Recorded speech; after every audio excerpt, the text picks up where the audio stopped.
dia, alegria! Tudo bem com vocês? Sejam bem-vindos a mais um episódio de Dai Motocast, mas antes, vale lembrar que esse episódio já estreou faz uns dias. O Dai Motocast é um projeto feito a convite do Spotify e eu fiquei muito honrada em ter recebido esse convite. Então, todos os episódios saem primeiro, sempre, exclusivamente lá no Spotify. E para você acessar todos em primeira mão, o link tá aqui, ó, é o primeiro link da descrição desse vídeo. Aqui eu tô colocando para vocês os reprises porque vocês me pediram muito. Então, fiquem à vontade para curtir o conteúdo, mas lembre-se que em primeira mão, exclusivamente, é só lá no Spotify.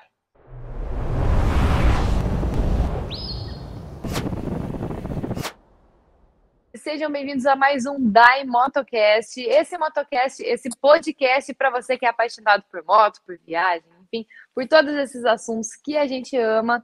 Se você não me conhece, muito prazer, eu sou a Dai Miguel e hoje a gente vai falar mais um pouquinho a respeito de viagem de moto com uma pessoa incrível, uma pessoa que eu admiro muito, que é a Celina, que vai vir falar um pouquinho aqui com a gente no podcast de hoje. Celina, seja muito bem-vinda ao meu podcast. Muito obrigada por ter dedicado aí um tempinho para vir aqui para falar um pouquinho com o pessoal. Olá, galera. Primeiro quero agradecer a oportunidade, né, que a Dai me trouxe aqui, né, pelo convite de estar batendo esse papo com vocês. Eu sou a Celina Martins, eu tenho 30 anos, viajei por 19 estados do Brasil, todos de moto, e tenho alguns projetos aí para rodar o Brasil todo de moto. Ah, que delícia, me leva. Bora! Leva nada, Celina vai sozinha, gente. Nossa, vai ter muita história boa para contar hoje nesse podcast.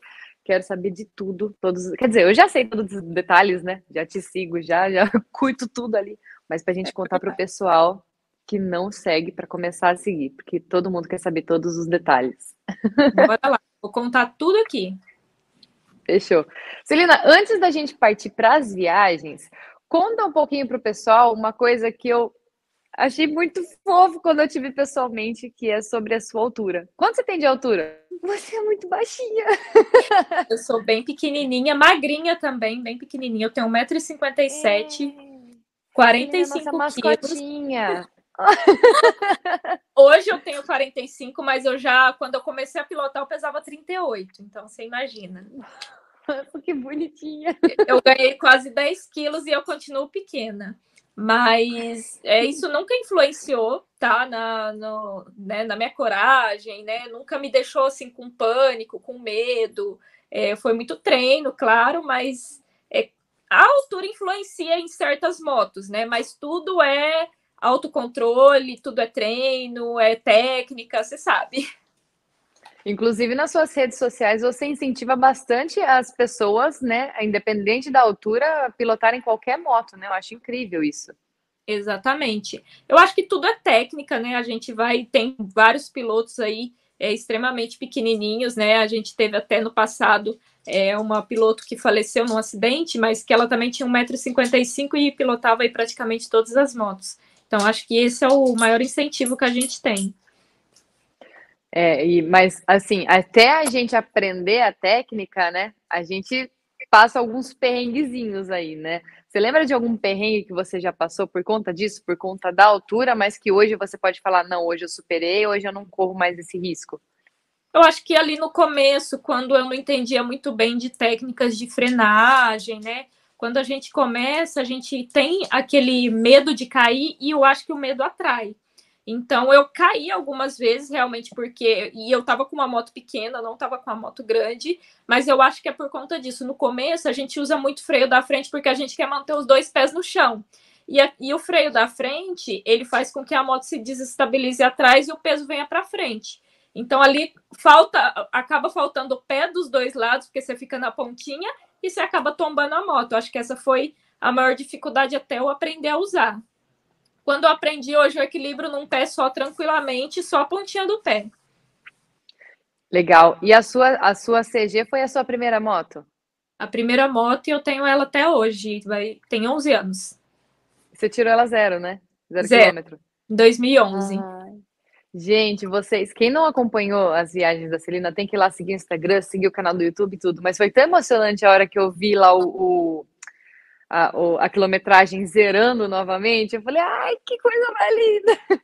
É verdade. É porque a maioria das pessoas acabam vendendo antes, vendendo a moto, trocando antes que isso se complete, né? Isso era um projeto meu de que eu não venderia a moto, mas eu compraria uma segunda moto e manteria ela aí até mais de 100 mil km. Agora, atualmente, com 102 mil.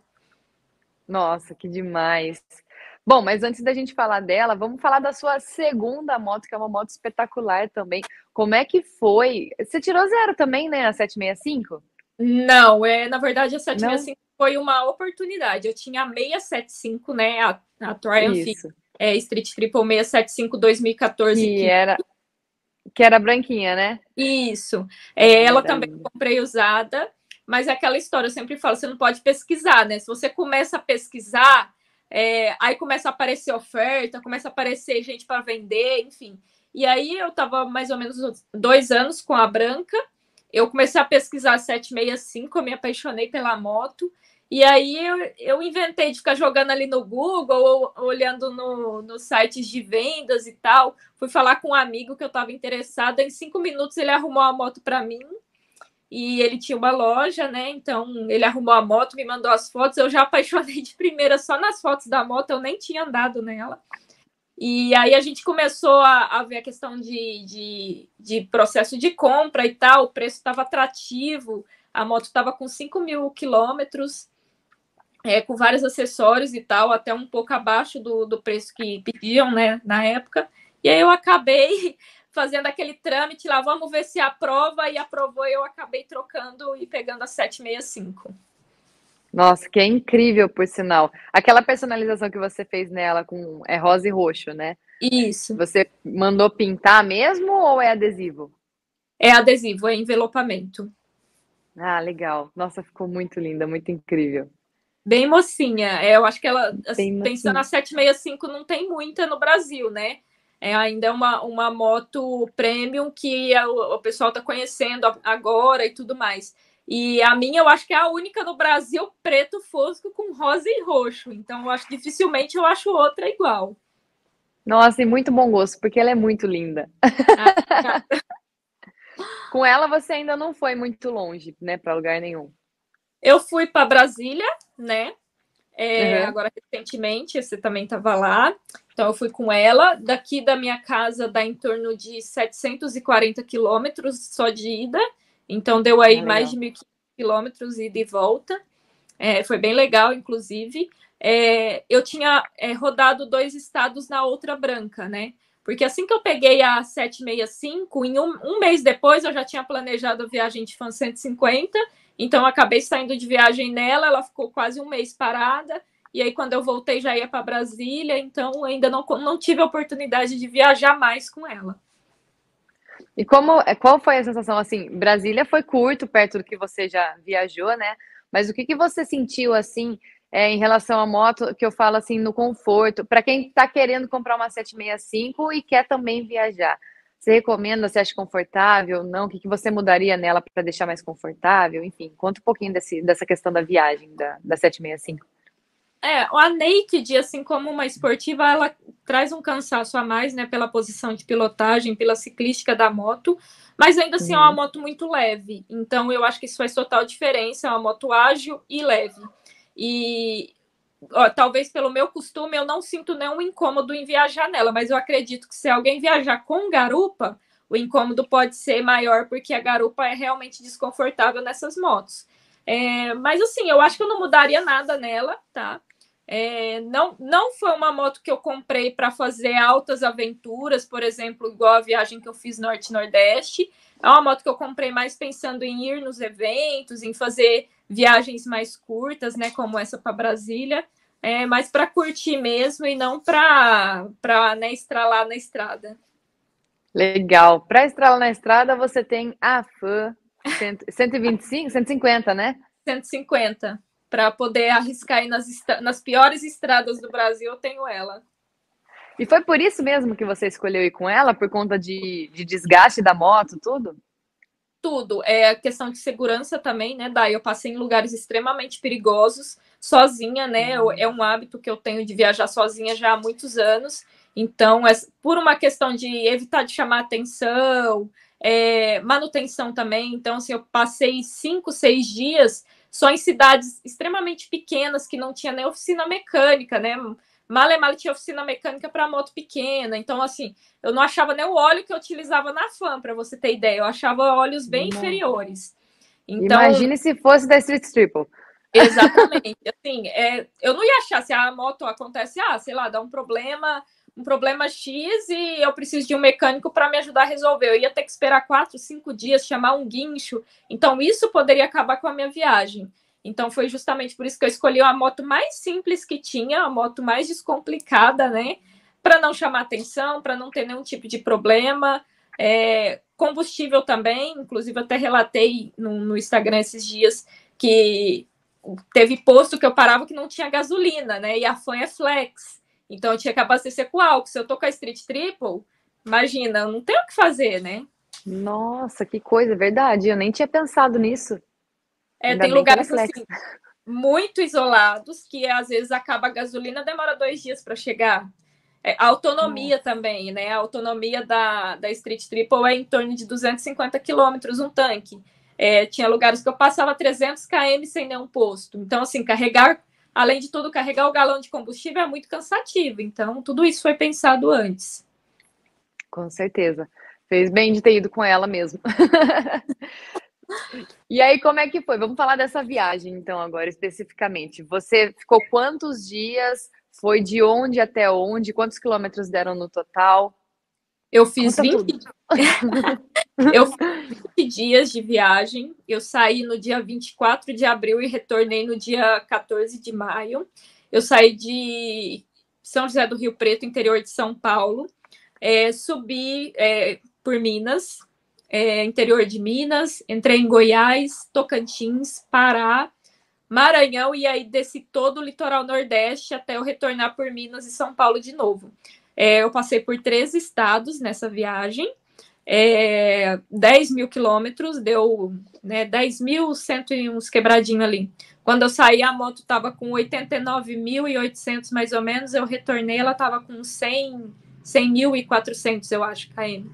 Então, foi uma viagem assim inesquecível. Passei alguns perrengues, chuva, sol, frio, poeira, tudo que você pensar em 20 dias eu vivi. Legal. E, bom, para quem está ouvindo e ainda não prestou atenção nesse detalhe, a Celina foi sozinha, tá? Isso, exatamente. Sozinha de Fan 150, com uma bagagem, com coragem e disposição.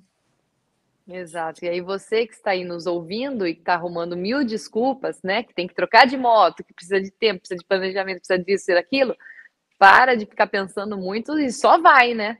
E só vai. O planejamento ainda tem que existir, porque você precisa saber de onde você vai sair, onde você quer chegar e o que você vai fazer nesse meio período. Mas se você for esperar a moto perfeita, tem muita gente que tem a moto perfeita na garagem e não tem coragem, né? Aí a desculpa vai ser outra. Eu tenho medo, eu não tenho tempo, eu não tenho dinheiro. Então, assim, a gente tem que eliminar as desculpas, né? E começar a realizar os sonhos. Sensacional. E deixa eu perguntar para você uma coisa agora, curiosidade minha. Você fez esses quilômetros todos, passou por todos esses estados nesses 20 dias. Deu tempo de você conhecer as cidades ou era realmente só chegar, dormir e no outro dia seguir viagem? Algumas cidades sim, porque eu chegava mais cedo, aí eu ia na praia e tudo mais. Mas assim, o meu estilo de turismo, ele é um pouco diferente. A maioria das pessoas que gostam de viajar, né, seja de avião ou qualquer outro veículo, ela gosta às vezes de ir para uma praia e ficar 5 dias ali na areia, curtindo, ou conhecendo todos os pontos turísticos da cidade. Esse não é meu estilo de turismo, Dai.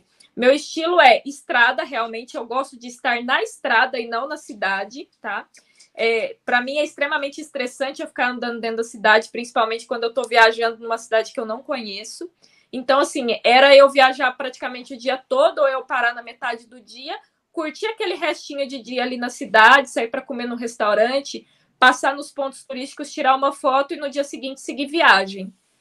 Então, esse é o meu estilo de viagem. Eu não gosto, por exemplo, eu fui em cidades praianas, mas eu não gosto de ficar ali na beira da areia só curtindo a maresia. Eu não curto esse tipo de turismo. Ficar parada lá, sentada, não é só praia. Não, literalmente não é minha praia. Eu gosto da estrada mesmo, eu gosto de estar ali na estrada. Legal. E desses estados que você passou, você já era a segunda vez em algum deles ou foi tudo primeira vez? Não, né? Você já teve neles algumas Já. vezes. A partir do Tocantins até a Bahia, eu não tinha rodado nenhum.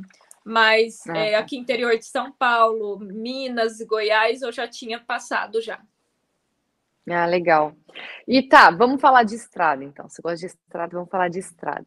As condições da rodovia, pedágio, essas coisas, o que que você sentiu mais dificuldade? O que que você achou assim de mais diferente? Porque aqui onde a gente mora, né, a gente é um pouco a gente paga pedágio caro, mas a gente é um pouco privilegiado nesse sentido, porque até que as estradas têm uma boa condição, a gente consegue socorro se a gente precisar. E eu vi, pelo que você passou, eu vi que no Nordeste tem realidades, no Norte e Nordeste tem realidades totalmente diferentes, né? Então, Exatamente. o que que mais te chamou a atenção nisso, assim? Eu acho que o descaso, né, com que esses estados vivem, inclusive todo mundo que visita o Norte e Nordeste vai concordar comigo que existem dois Brasils, né? O Brasil aqui do Sul e do Sudeste e o Brasil ali do Centro-Oeste para cima. É muito diferente, Dai. Assim, são lugares muito abandonados, tá? Tanto em questão de segurança, tanto por questão de governos e tudo mais. Eu senti muita dificuldade, principalmente quando eu comecei a entrar no norte, porque, nossa, foi um estado muito sofrido para eu percorrer, porque eu praticamente atravessei o norte inteiro. Então, eu comecei no Tocantins e saí lá em Belém do Pará. Então, foram dias, assim, bem sofridos. As estradas você praticamente não tem PRF, são rodovias federais. Não tem pedágio também do Tocantins para cima, tá? A rodovia, assim, praticamente abandonada aos buracos. Tem lugares que não tem mais asfalto, né? Que tomou conta só aquela virou uma espécie de estrada batida, né? Que eles chamam, que não tem terra, mas também não tem asfalto. Pontes de madeira, né? A gente está vivendo em 2022 aqui com lugares extremamente planejados. E aí a gente entra ali no norte, a gente ainda tem ponte de madeira que passa um por vez com várias tábuas soltas, sem nenhuma proteção dos lados. Ou seja, se você cair lá embaixo, já era. Inclusive, Nossa, fora o risco de prego, né? De furar o pneu ali no meio, porque o prego fica aparente ali, né? Exatamente. Por mais que às vezes você veja obras, essas obras nunca terminam, né? Você pergunta ali pro pessoal que mora na região, quanto tempo tá essa obra? Já tem uns 4, 5 anos. Então, assim, é um lugar extremamente abandonado. PRF, eu cheguei a passar mais ou menos uns 300 ou 400 quilômetros sem um posto de PRF. Então, você imagina. Mas o que mais me assustou foi quando eu estava subindo, assim, no Pará mesmo, sentido Marabá, e aí não dava para você ver que tinha uma ponte em cima. Tinha uma carreta, uma caminhonete e eu atrás. Aí eles subiram, tô indo atrás. A hora que eu chego no topo daquela subidinha, era uma ponte. Era essa ponte com madeira e ripa solta e não tinha nenhuma proteção dos lados e passava só um por vez. Aí eu olhei aquilo e falei... E eu tenho muito medo de água, eu tenho pavor de ponte. Eu olhei aquilo, olhava para baixo e falava, não vou nem olhar a água, porque se eu olhar eu não passo. Olhei para trás e vi uma carreta atrás de mim. Falei, eu vou ter que passar? Não vai ter como. O máximo que vai acontecer vai ser eu parar lá no meio do caminho, o caminhoneiro ter que descer do caminhão e ir lá me socorrer. E aí eu nem olhei, eu passei e até no final do vídeo eu falo, ufa, acabou, já era. Porque, nossa, foi apavorante, assim. E aí, no dia que eu postei, né, essa ponte, um caminhoneiro que me seguia, que já passou ali por várias vezes, ele falou, eu já perdi vários amigos nessa ponte, que simplesmente só caíram lá embaixo e a água levou, porque é uma correnteza muito forte. Meu Deus! Então, assim, você imagina. Fora, assim, perigosíssimo mesmo, assim, perigosíssimo, tipo, é nível assim. hard. Exatamente. Mas eu já estava ciente de que eu ia passar por isso, tá? Foi extremamente planejado os lugares que eu ia passar, porque eu queria superar esses medos que eu tenho. Eu tenho muito medo de ponte, eu tenho muito medo de água, e eu nunca tinha passado em lugares assim. e são estradas que o tempo todo, em todas as fazendas, lá eles dizem que não tem lei, né? A lei é de quem anda armado. Em todas as fazendas tem placas para que você não entre sem autorização. Isso são placas enormes, não entre sem autorização, porque se você entrar, eles matam. Então, assim, me assustou muito isso, porque eu também não sabia eu não achava que eles matavam assim com tanta facilidade. Mas quando eu chegava nas cidades e eu ligava a televisão no jornal, estava passando, às vezes, do pessoal da companhia elétrica que entrou na fazenda e o fazendeiro matou, dos caçadores que adentraram a reserva e os índios mataram. Então, meu Deus! São lugares bem perigosos que eu passei, bem perigosos. Jesus amado! Nossa, pera uma pausa, não sabia que tinha... Eu fiquei chocada. Assim, quando filme! Eu fiquei chocada, porque eu não sei se você chegou a ver no noticiário, mas foram os dias que eu estava lá, né? Na verdade, tinha 3 caçadores que estavam desaparecidos, e esses caçadores haviam adentrado a reserva indígena. Eu estava a 300 quilômetros dessa reserva. Ou seja, na estrada que eu estava, a 300 quilômetros de mim, esses 3 caçadores tinham sido mortos na reserva. Só que o outro dos trabalhadores da companhia elétrica foi exatamente onde eu passei, porque eles mostravam a estrada, a fazenda era considerada na cidade que eu estava dormindo aquela noite, que é Xinguara, e aí eles mostraram lá no noticiário que tinha encontrado os 2 da companhia elétrica amarrados com sinais de tortura na fazenda, depois que eles entraram e checaram que tinha um gato na fazenda, e o fazendeiro matou. Então, assim, lugares chocantes, assim. Meu Deus, isso Brasil, tá vendo? Você Brasil. Que é aí do Sudeste, você que é aí do Sul, realmente, é como você disse no começo, são 2 Brasis diferentes aí, né? Exatamente. Os Brasis, ajudem aí.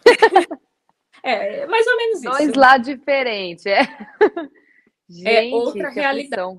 E eu vi que você falou muito, você ainda comenta muito, né, no seu Instagram sobre os caminhoneiros. Eu percebi que, assim, você tem uma relação bem de amizade mesmo com ele. Você conseguiu manter essa relação de amizade até durante a estrada. Você dava sinal, você sinalizava sempre que você estava por perto, né? Eu percebi bem isso no seu Instagram durante a viagem. Sim, eu peguei muitas dicas com caminhoneiros. Todo posto que eu parava, sempre eles vinham perguntar de onde eu era, né? O que eu estava fazendo por ali e tal. Me davam muitas dicas. Muitos caminhoneiros, muitas vezes, me passavam o próprio número do telefone, né? Caso você precise de alguma coisa, você me liga, né? A gente passa no rádio amador, né? Para alguém que estiver por perto e tal. Então, assim, foi muito, muito legal. Na verdade, eu desenvolvi uma relação de muito respeito, né? Como o meu próprio amigo caminhoneiro disse, que os maiores cuidam dos menores, e a gente tem que ter esse respeito por eles para que eles tenham com a gente. E eu, estando numa moto pequena, uma moto que não é potente, eu preciso ainda mais, né, estreitar essa relação de respeito e poder mostrar que eu estou ali e que eu mereço esse respeito. Então, graças a Deus, não passei nenhum aperto com o caminhoneiro nessa viagem. O aperto vinha das fazendas que você passava. Dos carros, das caminhonetes, dos fazendeiros são terríveis. Os fazendeiros, eles apertam mesmo a gente nas caminhonetes. Meu Deus do céu. Bom, agora sim, vamos falar de dicas de bagagem. Para quem também está querendo viajar, também quer viajar numa moto pequena, o que você levou de bagagem? Eu vi que a gente fez uma live juntas na Axis, né? E você deu dicas valiosíssimas aqui. Então, fala para o pessoal do podcast também que quer viajar. O que você dá de dica para reduzir essa bagagem, né? Porque ela tem que ser o mais reduzida possível. Eu vi que também não prendam a água, né? Porque a Celina perdia água toda hora. Eu perdi água. Essa água caía o tempo inteiro. Não, eu perdi 3 águas num dia só. E aí uma moça levou, eu parei lá na MR Motos em Goiânia, e aí a moça foi lá e levou para mim um suportezinho para pôr água, que lá é santo. É um negocinho que vai na boquinha da água e você passa a tampa e ela não solta de jeito nenhum. E você prende com aqueles negocinho... esqueci o nome lá. Velcro. Aqueles velcro lá. Tá. Aí você prende e nunca mais solta. Mas enquanto isso eu tinha perdido umas 3. Mas, assim, bagagem, eu acabo até levando mais coisas do que eu preciso, porque já aconteceu de eu levar menos que eu preciso, por exemplo. Já descolou uma bota minha numa viagem e eu tive que usar um tênis, porque simplesmente eu não achava a bota do meu número, que eu calço bem pequenininho. Então, hoje, além de levar uma, eu já levo duas, né? Eu levo a que tá no meu pé mais uma, para Que eu não número ter você que andar calça, de Celina? Só pra eu saber, assim. 34. Oh, meu Deus. Dá pra usar calçada infantil. Você não acha bota de pilotagem número 34. Você acha bota comum, mas de pilotagem é muito difícil você achar. Ainda mais você pegando chuva, né? Uma bota impermeável, então, é acima do 36. E então eu levo um calçado a mais e tudo mais. Mas assim, eu levei bastante segunda pele, que é algo extremamente versátil, porque você lava na noite, no dia seguinte já tá seco. Levei calça com proteção e calça sem, porque tinha dias que estava muito quente, eu não conseguia usar a calça com proteção, então eu acabava usando sem. Fui de jaqueta, né? Levei capa de chuva também. Um kit de remédios eu acho essencial, porque às vezes você está na estrada longe de alguma farmácia, dá alguma dor, acontece alguma coisa. Então, um kitzinho de primeiros socorros é extremamente essencial. Levei assim uma coisinha que não estrague para comer, porque eu sempre penso que pode acontecer alguma coisa ali no meio da estrada e eu ficar morrendo de fome por horas. Então, para eu não passar mal, eu sempre levo uma batata frita, sabe? Esses queijinhos desidratados para eu comer. Legal. Eu levei até algumas coisas desnecessárias, por exemplo, notebook, porque eu queria editar vídeo durante a viagem, mas eu chegava morta no final do dia, eu não conseguia editar. Então foi uma coisa Só inútil. dormia. Foi uma coisa inútil que eu levei, não precisava ter levado. Roupa eu não levei muita, porque eu não sou de sair muito, eu só saio para jantar ou almoçar nessas cidades, então eu não sou de turistar tanto, então eu não levo roupa de sair, nada dessas coisas. Levei a viseira transparente, caso eu precisasse rodar à noite.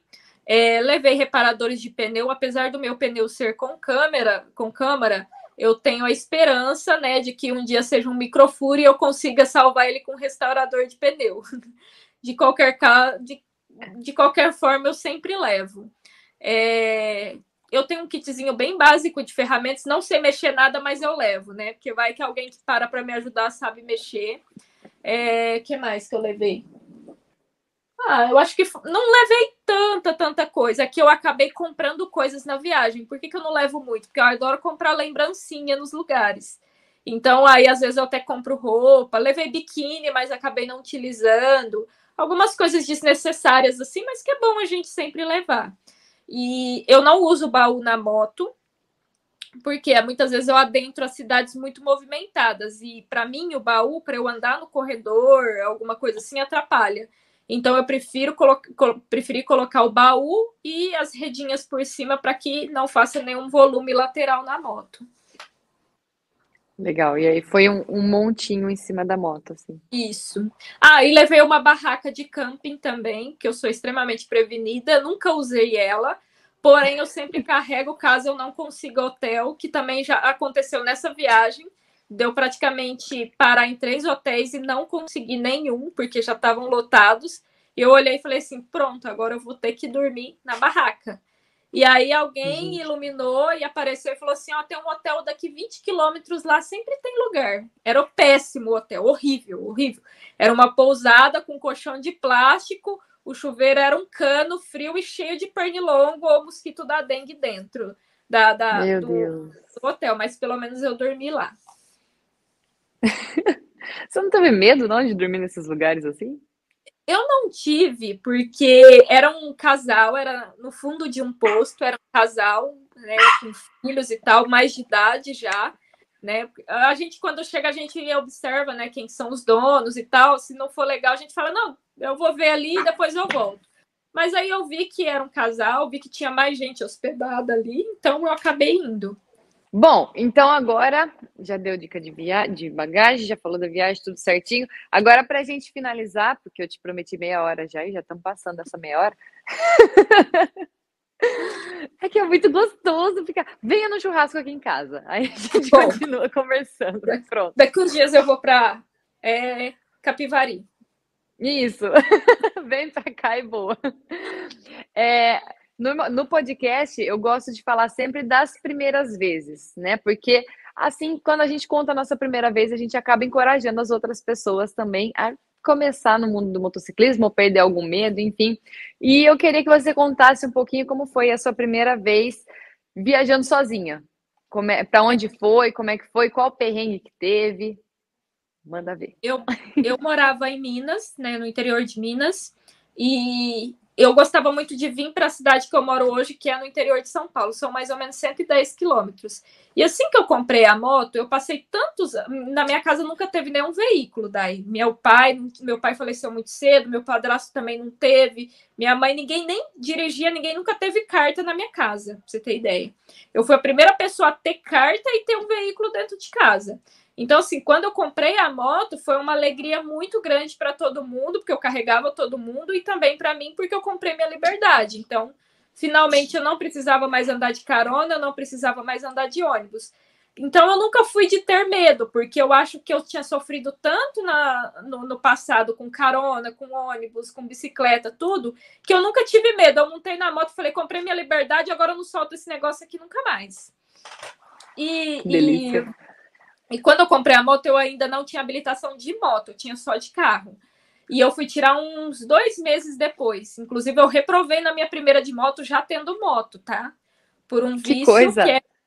que era na cidade pequena, as pessoas andam muito de capacete aberto e viseira levantada. E eu coloquei o capacete fechado, mas eu deixei a viseira levantada e fui sair, já reprovei de primeira. E aí, na segunda, eu passei, porque esse erro eu não cometi, eu já sabia pilotar. Mas quando eu montei na moto, eu falei assim, não, agora eu comprei minha liberdade, eu vou para todos os lugares. E aí, assim que eu terminei de tirar a minha habilitação e ela chegou, na semana seguinte, eu já peguei a rodovia e já vim para Rio Preto, que é a cidade que eu moro hoje, assim, na maior coragem, tudo mais, enfrentando caminhão, enfrentando tudo, sem nenhuma experiência, tá? Como ninguém na minha casa nunca teve nenhum veículo, simplesmente ninguém nunca pôde me dar uma dica. Então, foi a cara e a coragem e Deus na frente, entendeu? Mas deu tudo certo. Claro que alguns dias depois, outras viagens, eu passei medo por falta de experiência, passei uns apertos, né? Mas eu acho que tudo foi se desenvolvendo conforme eu me desafiava, eu ia aprendendo uma coisa nova. E aí eu comecei a assistir vídeos no YouTube também de outros viajantes. Na época que eu comecei a viajar de moto, eu não achei nenhum vídeo de mulher que gravasse viajando de moto. Então, assim, eu não tinha como me inspirar em mulheres viajando, só andando na cidade e tudo mais. Mas aí eu assistia vídeos de homens, né? Geralmente homens de idade que gravavam vídeos e tal. E aí eu fui pegando um pouco de dicas, fui pegando um pouco das manhas realmente da rodovia. E vendo o erro do outro, né? Muitas vezes o motociclista, ele não aprende com o próprio erro, mas aprende com o erro do outro. Então eu pude, infelizmente, presenciar aí nessas rodovias. Como eu nunca tive medo, eu comecei a viajar muito. Quase toda semana eu vim aqui para Rio Preto, depois eu mudei para cá toda sexta-feira à noite eu ia para Frutal. Então era todo final de semana eu estava viajando, então eu comecei a presenciar muitos acidentes. E aí você começa a aprender com o erro do outro para que não aconteça com você.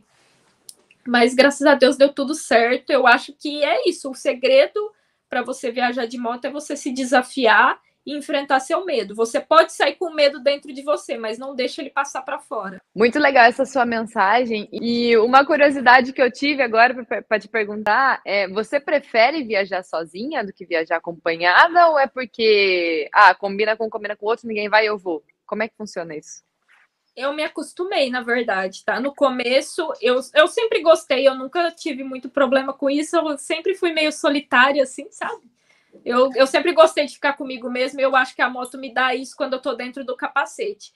Mas é que aí no começo, como eu fiquei muitos anos viajando de Fan 150, ninguém quer te acompanhar, né? Essa é a verdade. Ninguém te chama para participar do motoclube, ninguém te chama para um evento, então eu acabei me acostumando com essa, de certa forma, com essa solidão, que hoje, quando eu viajo com alguém, como eu tenho o meu próprio ritmo, eu acabo brigando com a pessoa. Isso acontece sempre, porque às vezes a pessoa quer ficar muito tempo parada, a pessoa quer parar um monte de vezes, ou eu estou muito cansada e quero parar ali e a pessoa não quer, então eu me acostumei a viajar sozinha que eu não passo raiva.